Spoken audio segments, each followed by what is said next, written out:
maganda yung viewpoint. Yan ang aking immediate feedback or reaction or review, kumbaga, sa mountain resort or tourist attraction na ito in Tinindugan, Osmeña, Zamboanga del Norte.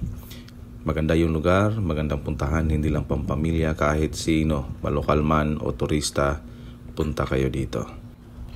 Isa ito sa napakagandang attraction sa lugar na ito.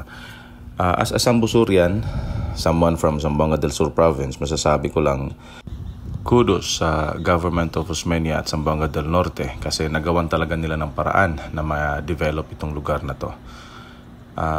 Sambusor, ano na?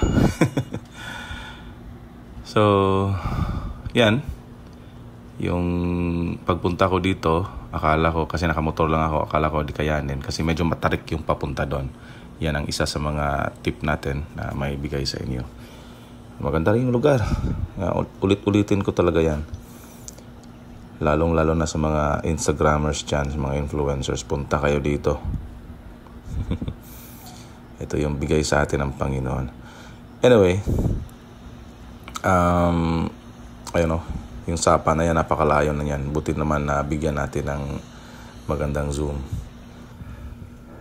So yun, yung naririnig nyo dyan na hingal, totoo yan, hindi yan drama.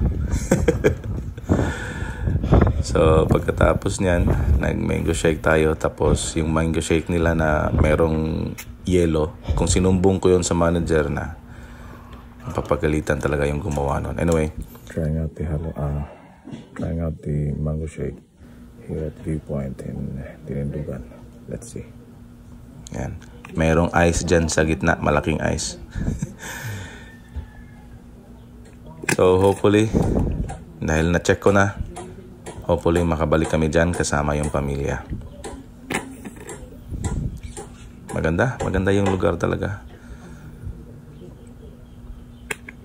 Once again, kudos to the people of Osmeña, Zamboanga del Norte for developing this place sa may paanan ng Mount Malindang.